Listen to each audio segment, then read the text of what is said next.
te asustes ni me usas, no he venido pa' vengarme. Si mañana justamente ya me voy pa' no volver, he venido a despedirme y el gustazo quiero darme de mirarme frente a frente y en tus ojos contemplarme silenciosa largamente como me miraba ayer.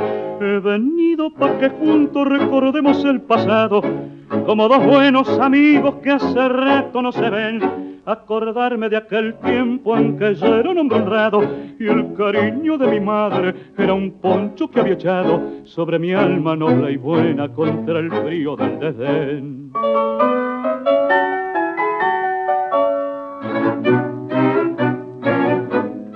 Una noche fue la muerte que vistió mi alma de duelo, a mi buena madrecita la llamó a su lado Dios, y en mis sueños parecía que la pobre desde el cielo me decía que eras buena, que confiara siempre en vos.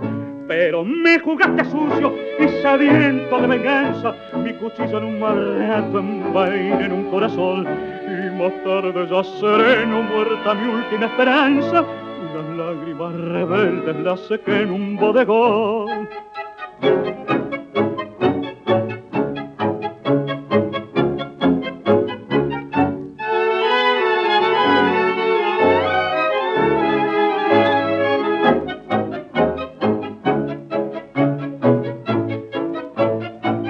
Hoy ya no me queda nada, ni un refugio, estoy tan pobre, solamente vine a verte para dejarte mi perdón. Te lo juro, estoy contento que la dicha vos te sobre.